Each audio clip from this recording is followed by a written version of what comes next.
Vous savez, nous ne sommes pas appelés à garantir le futur. Nous avons mission de tirer l'éternité dans le présent.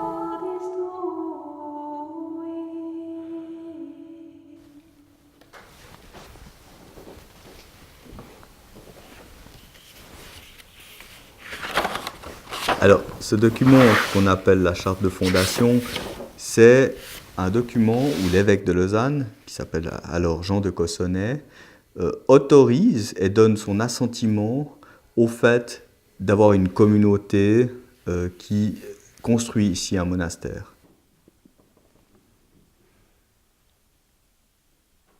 Oui, il y a énormément de vagues en fait, hein. Il y a des périodes très fastes qui sont le XIVe siècle et le milieu du XVe siècle. Et en même temps, il y a des périodes de crise extrêmes qui sont entre 1790 et 1860.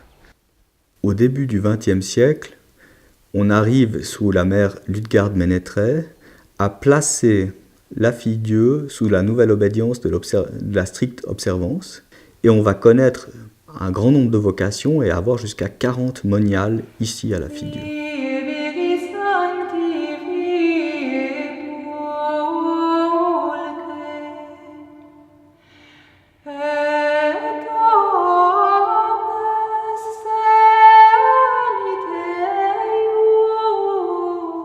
Le chant, c'est l'âme de la prière.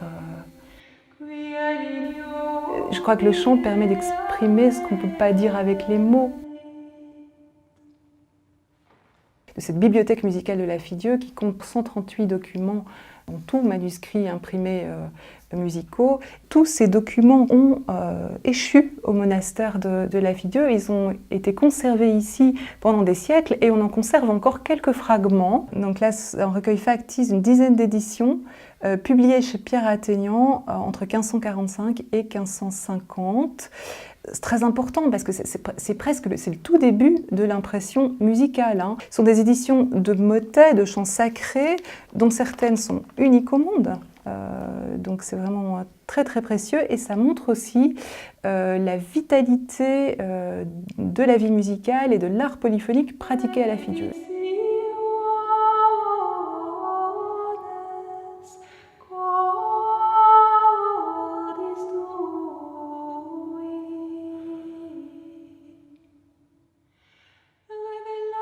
Si vous regardez le vitraux qui fait carrément programme pour tout le reste, il est habillé en bleu, couleur royale, couleur divine et qui signifie l'envol vers Dieu.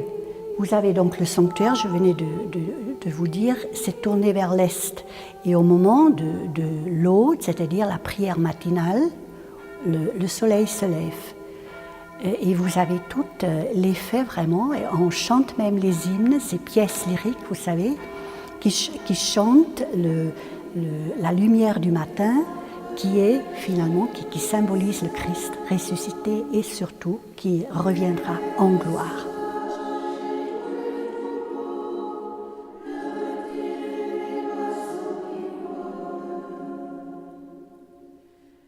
Vous savez, c'est des couleurs de campagne, de notre campagne. Regardez, puis là, pour moi, c'est des fraises, c'est comme une fraise, etc. Ces figures spontanées sur fond géométrique très rigoureux. Là, pendant 20 ans, je regarde ces fenêtres, et ces vitraux, et je me lasse jamais, jamais.